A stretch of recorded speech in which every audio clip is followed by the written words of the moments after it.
पाकिस्तान में ऐसी वैक्सीन भी मौजूद है जो लगती है लेकिन महसूस नहीं होती। मियां मोहम्मद नवाज शरीफ जो साबिक वज़ीर आज़म हैं, लंदन में इलाज की गर्ज से मौजूद हैं, उन्हें पहली वैक्सीन की डोज जो लगाई गई वो लाहौर में लगाई गई थी, लेकिन वो किसकी जानिब से लगाई गई, वो कौन से अफराद उसमें मुलव्वस थे, वो पकड़े गए। फिर दूसरी डोज उन्हें नारोवाल में लगाई गई, पहला मैसेज मौसूल हुआ तो वो भी लोग पकड़े गए। अब एक और जगह बहावलपुर का इलाका है खैरपुर टामे वाली, वहां पर भी नवाज शरीफ साहब को वैक्सीन की डोज लगाई जा चुकी है।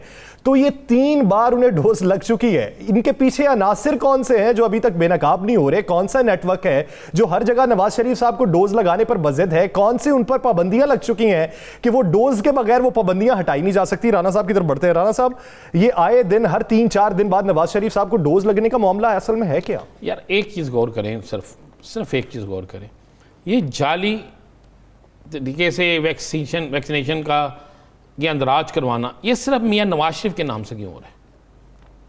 ये किसी और के नाम से क्यों नहीं होता? एक ही जगह पर बार बार, पहले लाहौर में, नारोवाल, आप बहावलपुर के इलाके में आप बता रहे हैं, 3 जगह पे हो गया। एक दिन के बाद दूसरी जगह पे होता है, दोपहर में एक शख्स के खिलाफ मुकदमा होता है, शाम में फिर हो जाता है। ये सोचने वाली बात है। अगर हमारे अदारे, मैं फिर कहूँगा, मैं अंदर की बात बता ही देता हूँ, अगर हमारे अदारे लाहौर और ख्वाजा सईद अस्पताल में होने वाले वाक़े की इंक्वायरी मुकम्मल कर लेते और उस शख्स तक पहुँच जाते, मैंने तो नवीद की वो वायरस के साथ तस्वीर भी रख दी थी, मैंने तो मुस्लिम लीग नून के लोगों के तल्लक भी बता दिए थे, लेकिन मैंने तो ये भी बता दिया था कि आप भी अस्पताल के अंदर कौन कौन है। भाई उस वाक़े से, नज़र लाहौर के वाक़े से बहुत से लोगों को बचाने के लिए, यासर, बहुत से लोगों को बचाने के लिए नारोवाल का वाक़या किया गया। आपको पता है नारोवाल में जो नासर है, जिसका आईटी इस्तेमाल हुआ है, जिसके कंप्यूटर से सारा कुछ किया है, वो वैक्सीनेटर जो डेटा एंट्री वाला, उसने क्या कहा है? मैं आपको बता देता हूँ, ये गवर्नमेंट तो नहीं अनाउंस कर रही, उसने कहा जी मैंने तो किया ही नहीं है। हाँ, उसने कहा जी मैं कसम खाता हूँ मैंने नहीं किया। उसने कहा जी ये मेरा मोबाइल है, ये मोबाइल पकड़ लें, ये मेरी फलां चीज़ है, ये पकड़ के चेक कर लें।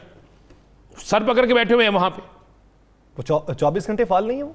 मैं कह रहा हूँ कि हर चीज़ है, बैठे हुए हैं कि अगर उसने नहीं किया, मेरे पास जो इन्फॉर्मेशन है, उससे जो इन्वेस्टिगेशन हुई है, उस पर उसे आगे करो। उसकी क्या कमाल की हमारी इन्वेस्टिगेशन भी है, आप अंदाज़ा लगाएं। नारोवाल में बंदा पकड़ा, FIR दे दी, अंदर कर दिए दोनों बंदे।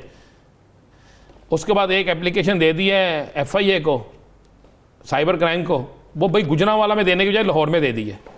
ये तो हमारे सरकारी अफसरान का, भाई नारोवाल को गुजरांवाला लगता है। मैं माजरत चाहता हूँ, एक सवाल ये, हमें तो ये बताया गया था कि उस वाक़े के बाद उनका जो ID कार्ड है वो ब्लॉक कर दिया गया है, नादरा से वेरिफिकेशन हो ही नहीं सकती, तो फिर ये रजिस्ट्रेशन कैसे हो रही?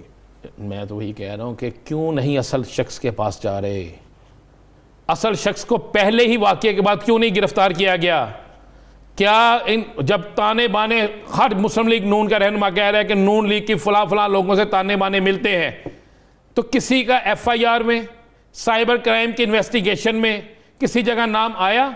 जिन लड़कों को पकड़ा है उनकी इन्वेस्टिगेशन में कोई चीज़ सामने आई? तो ये तो छोटे मोटे मोहरे हैं। मैं कह रहा हूँ कोई चीज़ सामने आई, उन्होंने कुछ ना कुछ इंकिशाफ किया, क्यों नहीं सामने ला रहे? जब नहीं लाए, जब एक दफ़ा हुआ, उसने कहा दूसरी दफ़ा करके देख लो, तीसरी दफ़ा करके देख लो। मेरे पास इतला ये है कि इन तमाम वाक़यात के बाद सबसे ज़्यादा प्रोपेगेंडा जो सोशल मीडिया पे चलता है वो एक सियासी जमात की तरफ से चलता है, और उसके बाद पाकिस्तान को, आपको पता है इससे हमें क्या नुकसान हो रहा है? कई ममालिक आपको फिर किसी और जोन में डाल देंगे, आपके सर्टिफिकेट कर देंगे। लोगों के लिए शुगल है या सियासी जमातों के लिए इंतकाम है, लेकिन पाकिस्तान के लिए कितना बड़ा नुकसान। वो कहेंगे आए यहाँ पे बूस्टर डोज लगवाएं, हमारी आंखों के सामने लगवाएं, हम तो तब मानेंगे। नहीं, फिर बिल्कुल ये होने जा रहा है। खुदा न खास्ता अगर इन्होंने एक्शन ना लिया, मैं फिर कह रहा हूं कि पहले को पकड़ लेते, दूसरा का अपना, दूसरा ये वाकया न होता, तीसरा न होता, फिर हमारी नादरा कहां खड़ी है? उसके नारोवाल के वाकये के बाद क्या ये हो नहीं सकता था कि यश नादिका जो है ID नहीं किया जा सकता? किया उन्होंने, किया, उसके बाद भी हुआ। यही तो एक सवाल मतलब है। फिर कौन कहां पे किसके साथ मिला हुआ है? तीनों हल्के जरा गौर करें आप, तीनों जगह जहां पर ये वाकये हुए हैं, तीनों हल्के मुस्लिम लीग नून के अफराद के हैं।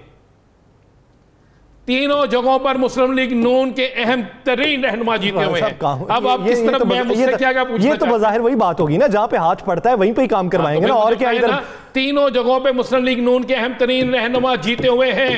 अब आप ये कहें कि बनी गाला के हल्के से वैक्सीनेशन का इंदराज हो जाए, ऐसा कैसे हो सकता है? देखिए मैं तो कह रहा हूं, तो ये फिर सोचना चाहिए ना, ये फिर सोचना चाहिए। मैंने तो आपको अंदर की बात बता दिया है कि उसने मानने से इनकार कर दिया है, इनकार कर दिया उसने, या मैं आपको मुसद्दक़ का बात कह रहा हूं। ये मामला चल रहा है यासर, और मैं आपको ये भी बता दूं, चले एक और ले लें, अगले 2 से 3 दिनों में और मुस्लिम लीग की अहम शख्सियात के नाम से इसी तरह होगा। मैं बिल्कुल आपको कह रहा हूं, हो सकता है साडात, हो सकता है कोई और, हो सकता है मियां नवाज शरीफ का एक और हो जाए। यानी वो साबित करना चाह रहे हैं कि पाकिस्तान के अंदर जितना मर्जी ये सिस्टम जो है, जिस वक्त चाहे जैसा चाहे उसे फेक हम बना सकते हैं।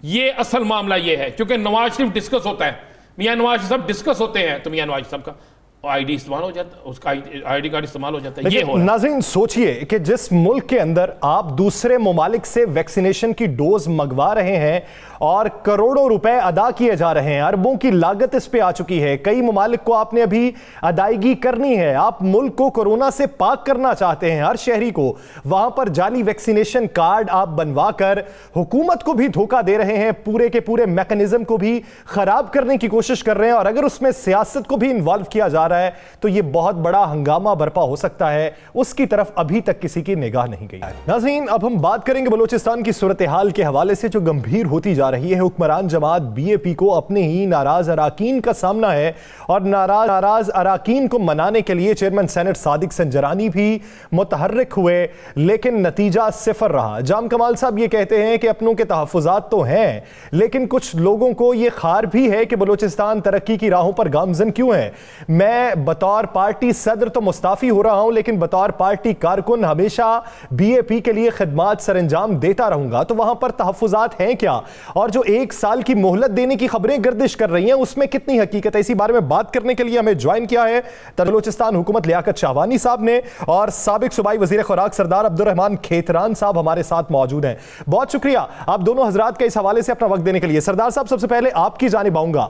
जाम कमाल साहब ये कहते हैं कि पहला दौर ये है कई अशरों के बाद कि जब बलूचिस्तान तरक्की की राहों पर गामजन है, हमने बेशतर स्कूलों की तामीर नौ की और उसके साथ साथ उन्हें बेहतरी की जानिब गामजन किया, तरक्याती फंड सबसे ज्यादा इस दौरे हुकूमत में दिए जा रहे हैं, तो फिर उनसे एतराज किस बुनियादी नुक्ते पर है? शुक्रिया भाई। ऐसा है कि बिल्कुल बजा फरमा रहे हैं, हमारे लिए काबिल एहतराम है जाम साहब, एक नामवर शख्सियत हैं, एक इलाके के बड़े हैं, उनके वालिद साहब, उनके दादा, उन्होंने सर्व किया है। लेकिन थोड़ी सी गुजारिश कर दूं कि ये बात हज़म नहीं हो रही है। बात यह है कि अगर तरक्की का आप पहिया कहें या तरक्की का सफ़र कहें, अगर फुटसाल बनाने से या 1 अरब रुपए के स्पोर्ट्स कॉम्प्लेक्स हर ज़िले में देने से अगर ये तरक्की है, तो मैं इस तरक्की को नहीं मानता। क्योंकि जो बलूचिस्तान का दिल है कोयटा, वहाँ पे आप हॉस्पिटल में जाएं, शायद पिछले दिनों उसमें वायरल भी हुई है कि आईसीयू में कुत्ते फिर रहे थे, और मैं गया, मेरा कोई पेशेंट बीमार था, तो आईसीयू के गैलरियों में लोग सालन बना रहे थे। और इस वक्त सूरत हाल ये है कि एक डिस्प्रिन भी अवेलेबल नहीं है प्रॉपर कोयटा की। बाकी देहातों को तो, हम तो देहाती लोग हैं, टाट के पड़े हुए लोग हैं, ये तो माशाल्लाह अल्लाह इसको ज़िंदगी दे, अल्लाह इसको बड़ी तरक्की दे। हम तो दुआ करते हैं इसके लिए कि ये प्राइम मिनिस्टर बन जाए ताकि पाकिस्तान भी देख ले कि तो अब स्पोर्ट्स कम्प्लेक्स 1 अरब का है। मैं ये कहता हूँ कि 33 डिस्ट्रिक्ट में अगर 50 करोड़ के अगर ये एक हॉस्पिटल भी बना देता ना, तो अब हम कबायली निज़ाम में हैं, हमारी ना ख़वातीन वहाँ पे फुटबॉल खेलती हैं ना स्क्वॉश खेलती हैं, बल्कि हमारे मरीज़ दवाइयों की वजह से और मेडिकल फैसिलिटीज़ की वजह से मर रहे हैं। और